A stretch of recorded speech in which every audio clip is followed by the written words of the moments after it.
wonder what it means to be an American, one of the places they look for answers is primetime television. Primetime hits are watched by audiences measured in the tens of millions, and so they've had to reflect the big social changes that have transformed America in the television age. Sometimes they've even led those changes. One of the most dramatic shifts has been in the depiction of women, from the homemaking, apple pie baking, domestic queen of the 1950s to the independent woman of today, dealing with the push and pull of having it all. In the history of the United States of television, women's declaration of independence has been one of the big stories. She's very in control of herself and she knows what she wants. Makes her pretty fierce. She has to be who she is. She's not an ambiguous person. There's never really a struggle to find out what she wants. And she's making money and providing food and a roof. I don't know if, we could define independence ourselves. I think it's different for every person. An independent woman is someone who has control of her life. It's not about marriage or children or work or what you're going to do or what you're going to wear. It's about being able to decide for yourself.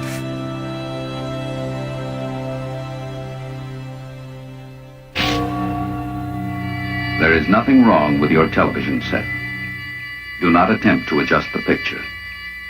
We are controlling transmission. I think the television kind of trained and brainwashed a whole generation of women.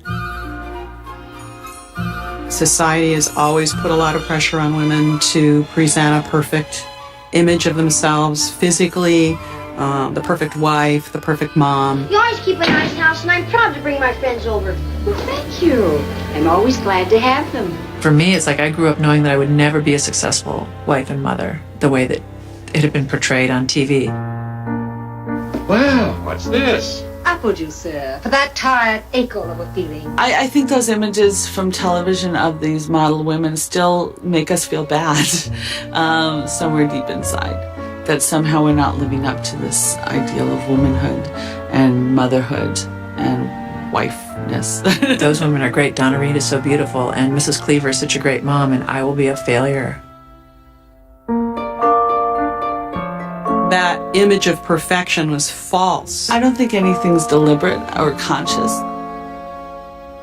It was a less complicated time, and it was more idealized and aspirational when they portrayed the family. The kids are bathed and in their pajamas, and the father walks home, puts his briefcase down, gets a martini, everybody speaks to each other very respectfully, and the roles are defined, and everybody goes to bed.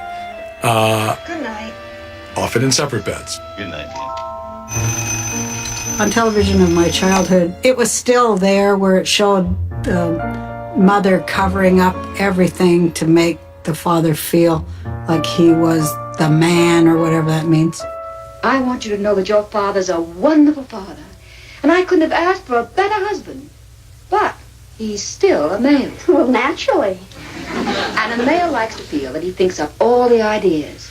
So the tactful wife, by various, justifiably devious methods, plants the idea in his mind, and then lets him go ahead and think it up, and everyone's happy. The only way that a woman at that time can assert that kind of independent power is often through manipulation and lying and scheming. And then, along came Lucy. Lucy is just, she's got that irrepressible way. She won't give up. And I think that that's the great thing about Lucy as an independent woman, is that she refuses to take no as an answer for anything. Honey, you know how I feel about this. I don't want my wife in show business. Why not? Oh, Lucy, we've been over this 10,000 times. I want a wife who's just a wife.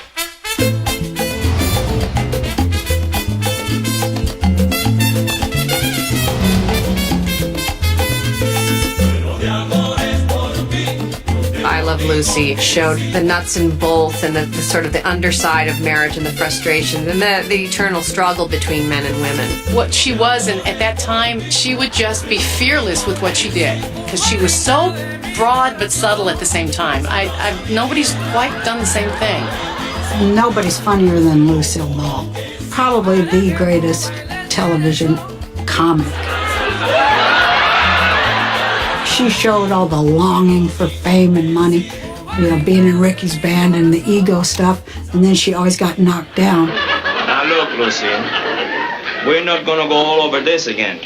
You cannot be in the show. Give me one good reason. You have no talent. Give me another good reason. There's a simplicity to Lucy. She was a starstruck young woman who wanted, you know, some excitement in her life. Lucy was a housewife, trying to constantly break out and do different things. Lucy? Yes? No. Oh, Ricky. And if she did anything crazy, Ricky would go crazy. Lucy, if you're gonna act like a child, I'm gonna have to treat you like one. Meaning what? Meaning, I'll put you over my knees and You wouldn't dare. Oh, I wouldn't. No, you wouldn't. It did freak me out that Ricky would go, Lucy! I don't want to get spanked. It's just so freaky. She keeps slamming herself up against that wall. Whatever the limitations of being a woman at that time are, or being Ricky's wife, or whatever they might be, and yet she develops a dream and cannot help herself, must chase it, has to. She was, in a way, leading a charge. Behind the scenes, Lucy's charge had already brought significant victories. In 1962, she took over the running of Desilu's studios from her now ex-husband, Desi Arnaz. She became one of the most powerful executives in American television, greenlighting primetime classics from Mission Impossible to Star Trek. To the public, she would always be the ditzy redhead, but industry insiders knew a different Lucy. The truth about Lucy is incredibly subversive. She was an empire. Desilu. Desi doesn't have anything without Lucy. She was a force to be reckoned with. Totally subversive. She was our landlady, you know. She owned the studio, and I said, there's dust on the rafters, Lucy. You've got to get somebody up there and clean this place up. She was the first comedian who was beautiful and sexy and funny at the same time. She didn't lose her femininity by being broad, and it worked for her so great. And then along came Mary.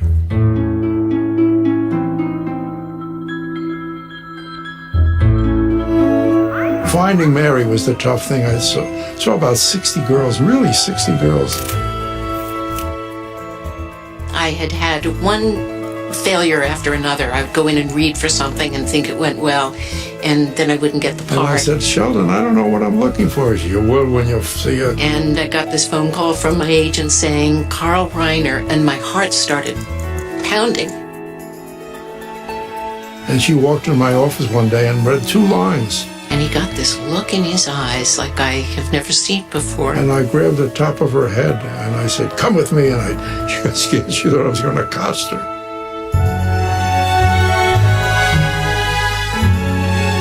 I walked her into Sheldon's office. I says, you were right, we found it. We found the lady.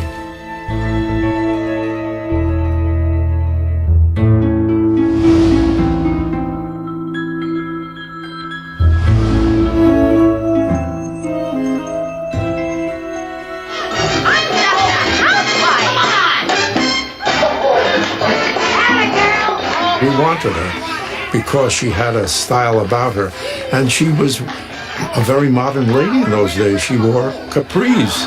Someone from the network called up and said, they cup under a little bit too much. You're going to have to let them out. They said I was shocking people.